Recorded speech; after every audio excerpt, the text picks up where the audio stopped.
नमस्कार। आपका अखबार के संग में आपका स्वागत है। मैं हूं प्रदीप सिंह।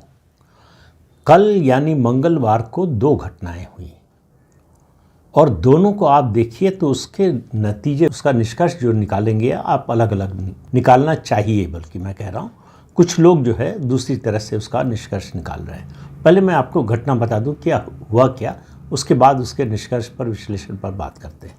पहली घटना ये हुई कि चीन की कम्युनिस्ट पार्टी का डेलीगेशन भारतीय जनता पार्टी और राष्ट्रीय स्वयंसेवक संघ के पदाधिकारियों, संघ में जो नंबर 2 हैं दत्तात्रेय होसबोले, उनसे मिले और उनके साथी भी रहे होंगे साथ में। ये अपने आप में पहली बार हुआ है। भारतीय जनता पार्टी से चाइनीज़ कम्युनिस्ट पार्टी की मुलाकात तो पहले हो चुकी है, लेकिन संघ से मिलने गए हों चाइनीज़ कम्युनिस्ट पार्टी के लोग, ये पहली बार हुआ। दूसरी घटना उसी दिन हुई। चीन की विदेश मंत्रालय की प्रवक्ता ने कहा गिलगिट बाल्टिस्तान में जो शक्सगाम घाटी है वो चीन का हिस्सा है। अब इन दोनों के अर्थ आप निकालिए। पहले शक्सगाम घाटी की बात कर लेते हैं। शक्सगाम घाटी गिलगिट बाल्टिस्तान में है, जो जम्मू कश्मीर का हिस्सा है। जब राजा हरि सिंह थे और उनके पहले से उस रियासत का, जम्मू कश्मीर रियासत का हिस्सा था। और आपको मालूम है 1947-48 में पाकिस्तान ने जबरन सेना भेजकर इस हिस्से पर कब्जा कर लिया, जिसको आज हम POJK कहते हैं।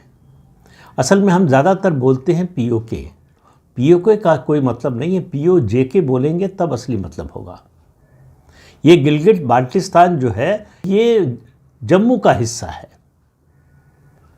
और इसके जाने से भारत को जितना बड़ा नुकसान हुआ है, अगर जवाहरलाल नेहरू की 100 गलतियां गिनी जाए तो उनमें से एक सबसे बड़ी गलती आपको अगर चुनना हो तो वो है जम्मू कश्मीर का इतना बड़ा हिस्सा पाकिस्तान के कब्जे में जाने देना। मैं कहता हूँ चीन ने जो कब्जा किया 1962 के युद्ध में 38,000 वर्ग किलोमीटर से ज़्यादा ज़मीन पर, उससे भी बड़ा नुकसान हुआ POJK के जाने से भारत का।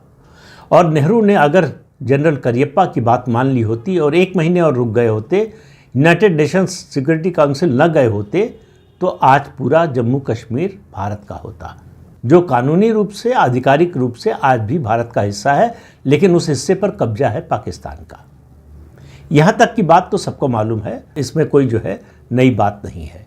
लेकिन कई चीज़ें जो हम, अजीब देश हैं, हम अपने अधिकार को जताने से चूक जाते हैं, उसमें संकोच करते हैं, बताते ही नहीं। ये बोलने में हमको परेशानी होती है ये हमारा हिस्सा है। शक्सगाम घाटी का महत्व, स्ट्रेटेजिक इंपॉर्टेंस उसकी बहुत ज़्यादा है। 1949 में पाकिस्तान की सरकार और POJK की सरकार के बीच में एक समझौता हुआ जिसको कराची अकॉर्ड कहा जाता है, कराची एग्रीमेंट कहा जाता है। उस कराची एग्रीमेंट में POJK की सरकार ने गिलगिट बाल्टिस्तान की ज़मीन का मालिकाना हक पाकिस्तान को दे दिया। तो पहली गड़बड़ी यहाँ से शुरू हुई।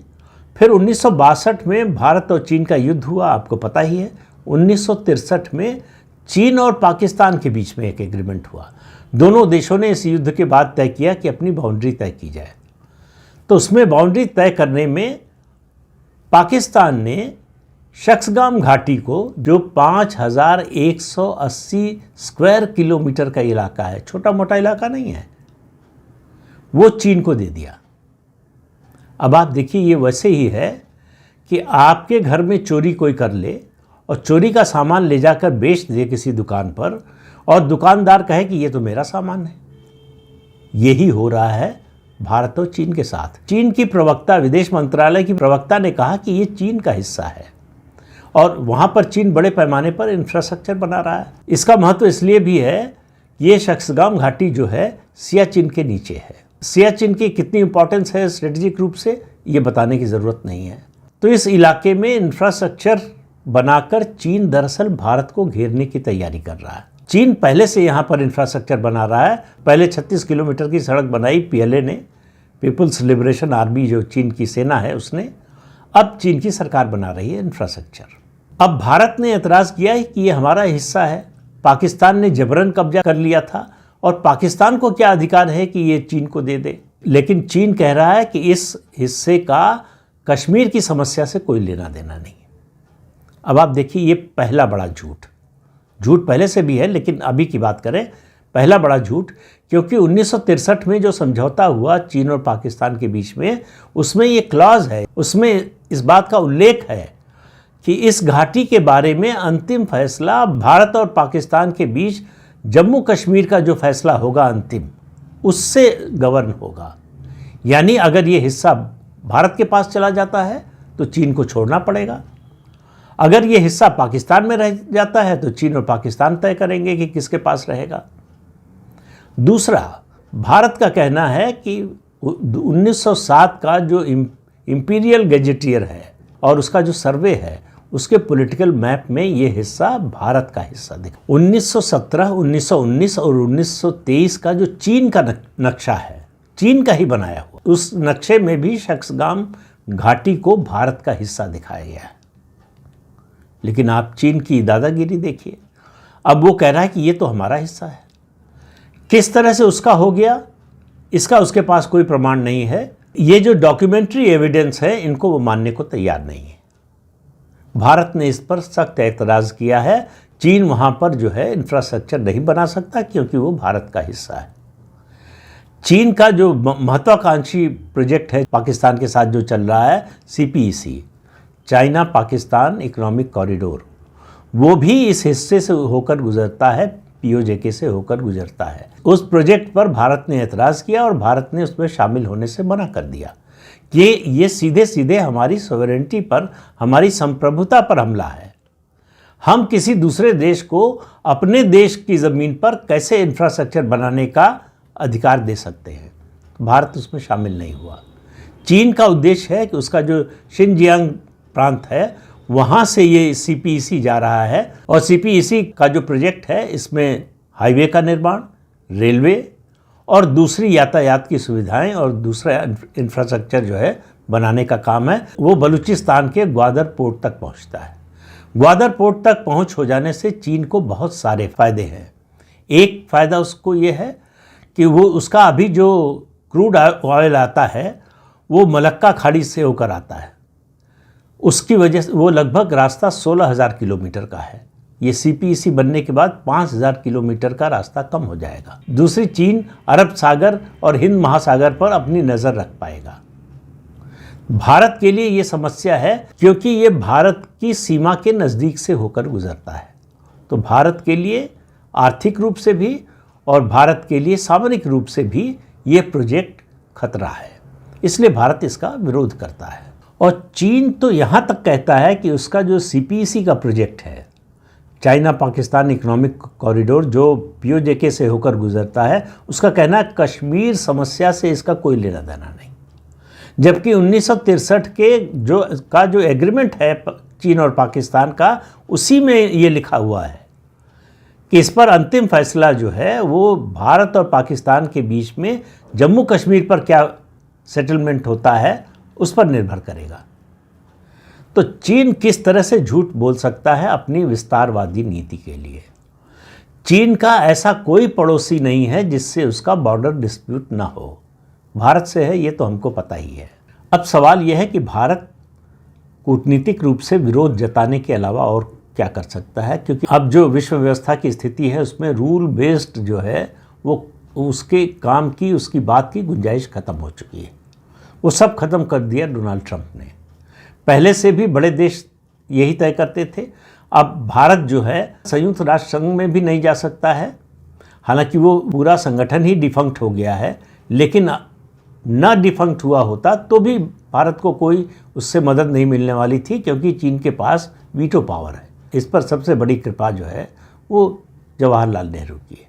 भारत को UN सिक्योरिटी काउंसिल की परमानेंट मेंबरशिप मिल रही थी। जवाहरलाल नेहरू ने कहा कि चीन से पहले हम कैसे ले सकते हैं, चीन को मिलना चाहिए। तो चीन को मिल गया, चीन को वीटो पावर मिल गया, तो हमारे लिए संयुक्त राष्ट्र संघ के और संयुक्त राष्ट्र सुरक्षा परिषद के दरवाजे बंद हो गए, क्योंकि चीन और भारत के बीच में जो भी विवाद होगा वो अगर वहाँ जाएगा चीन वीटो कर देगा, बात खत्म। तो ये काम चीन ने किया है। लेकिन आज जिस मुद्दे पर मैं बात कर रहा हूँ ये तो ऐतिहासिक तथ्य है, इन पर कोई डिस्प्यूट नहीं हो सकता। जो सोचने की बात है कि चीन ने ये बयान देने के लिए यही मौका क्यों चुना। एससीओ समिट के बाद से चीन और भारत के रिश्ते सुधर रहे थे, दोनों को एक दूसरे की ज़रूरत है, दोनों को समझ में आ रहा था। भारत ने छूट भी कई दी चीन के साथ, मतलब दिल्ली और बीजिंग के बीच में सीधी फ्लाइट शुरू हो गई और एक बड़ा खतरनाक फैसला होने वाला था। यह उसकी अफवाह थी कि भारत चीनी कंपनियों को पावर सेक्टर में प्रोजेक्ट्स में बिड करने की इजाज़त फिर से दे सकता है, जो 5 साल पहले बंद हो गई थी। वो अगर ऐसा हुआ, अगर भारत सरकार ये फैसला करती है तो आप समझिए कि भारत के लिए बहुत बड़ी मुसीबत मोल लेने वाली बात होगी। क्योंकि पावर प्रोजेक्ट जो है उसमें जो असली कमाई होती है वो उसकी सर्विसिंग और जो उसके जो स्पेयर पार्ट्स होते हैं उसमें होती है। उसमें चीन की कंपनी के आने का मतलब है कम से कम 15-20 साल तक उनका बना रहना। और दूसरा मतलब है हमारा जो मेक इन इंडिया है वो बहुत पीछे चला जाएगा। हमारी BHEL और दूसरी कंपनियां जो हैं वो कंपटीशन से बाहर हो जाएंगी। लेकिन वो आर्थिक पक्ष है, अलग मामला है। चीन ने ये समय क्यों चुना? केवल यही नहीं है कि भारत चीन के रिश्ते सुधर रहे थे, ऐसे समय में चीन ने यह दावा किया है, बल्कि जो पहली खबर मैंने बताई, चीन की कम्युनिस्ट पार्टी के नेताओं ने मुलाकात की है भारतीय जनता पार्टी से और दूसरा राष्ट्रीय स्वयंसेवक संघ से। अब आप देखिए कि एक शब्द होता है, कई बार मैं इस्तेमाल कर चुका हूँ, बिहार और उत्तर प्रदेश में चलता है, पूर्वी उत्तर प्रदेश में, थेथरई। इसका कोई अगर मास्टर है, कोई PhD है, बल्कि मैं कहूँगा डिलीट है, तो वो कांग्रेस पार्टी है। कांग्रेस पार्टी ने इस मुलाकात के बारे में कहा कि ट्रांसपेरेंसी होनी चाहिए। 2008 चीन की कम्युनिस्ट पार्टी और भारत की कांग्रेस पार्टी के बीच में एक MOU साइन हुआ। कौन लोग थे साइन करने वाले? चीन के उस समय के उपराष्ट्रपति शी जिनपिंग, जो आज राष्ट्रपति हैं, और कांग्रेस पार्टी के राष्ट्रीय उपाध्यक्ष उस समय के राहुल गांधी। और सोनिया गांधी महारानी की तरह पीछे खड़ी थी। वो चित्र पूरे सोशल मीडिया पर उपलब्ध है, हमेशा से उपलब्ध है। 2008 और हम 2026 में आ गए, मतलब लगभग 18 साल। आज तक कांग्रेस पार्टी ने नहीं बताया कि उस MOU में क्या था, क्या शर्तें थी, भारत की कांग्रेस पार्टी क्या देने वाली थी या भारत सरकार क्या देने वाली थी चीन को, चीन क्या देने वाला था, किन मुद्दों पर समझौता हुआ, कौन सी शर्तों पर समझौता हुआ। आज तक कांग्रेस पार्टी बताती नहीं है, उसको गोपनीय रखा हुआ है। और भाजपा से कह रही है कि भाजपा के नेताओं और चीन की कम्युनिस्ट पार्टी के नेताओं से जो बातचीत हुई है उसमें ट्रांसपेरेंसी होनी चाहिए।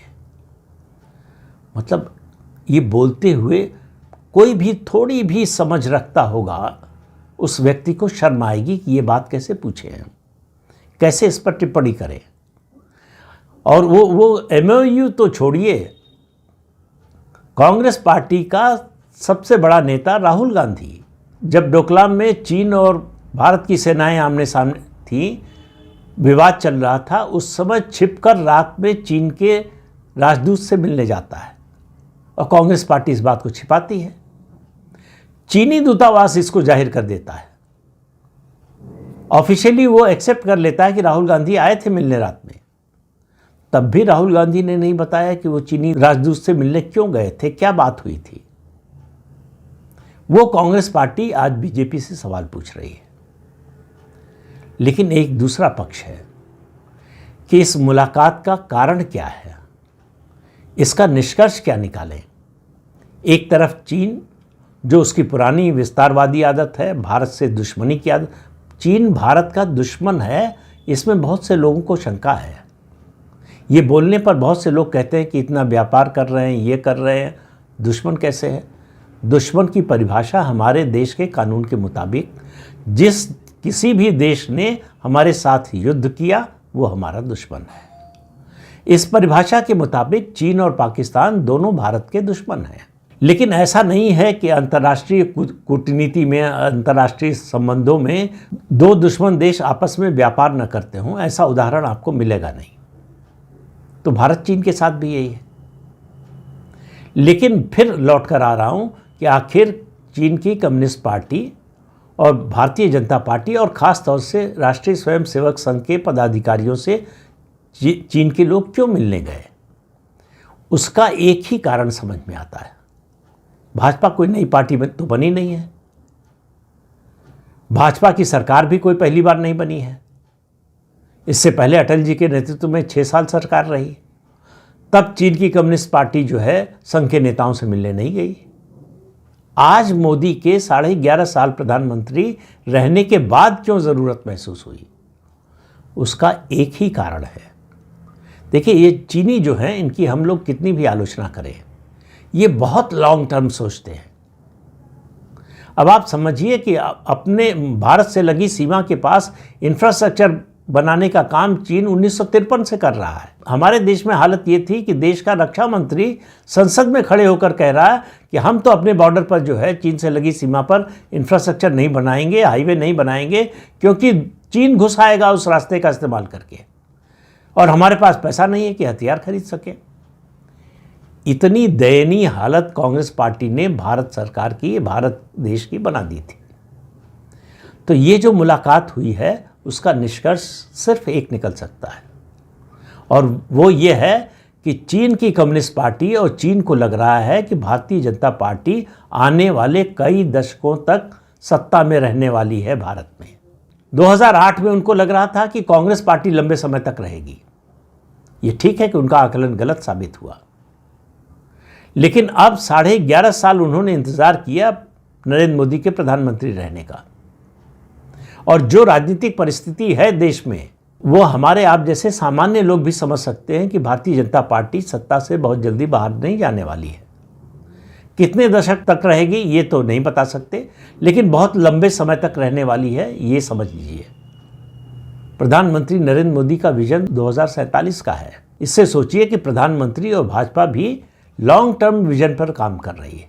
तो चीन की कम्युनिस्ट पार्टी का संघ कार्यालय जाना, भाजपा के नेताओं से मिलना, ये दर्शाता है कि चीन ने ये स्वीकार कर लिया है कि भाजपा भारत में लंबे समय तक सत्ता में रहेगी। इस मुलाकात के बाद बहुत से लोग खुशी मना रहे हैं और उनको लग रहा है कि भारत और चीन फिर से दोस्त होने जा रहे हैं। तो ये गलतफहमी दूर कर लीजिए।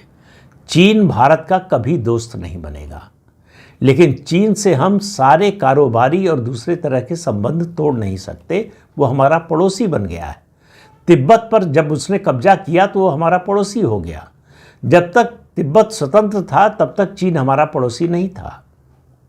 तो भौगोलिक परिस्थिति बदल रही है, तो उसके कारण जियोपॉलिटिक्स भी बदल रही है।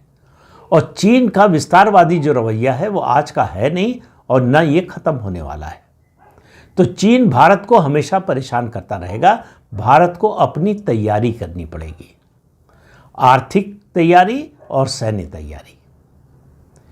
सीमा को लेकर चीन से एक न एक दिन भारत को युद्ध करना पड़ेगा, लेकिन इसको जितना टाला जा सके और उस टालने का समय का जितना अपनी शक्ति बढ़ाने में इस्तेमाल कर सके उतना अच्छा है।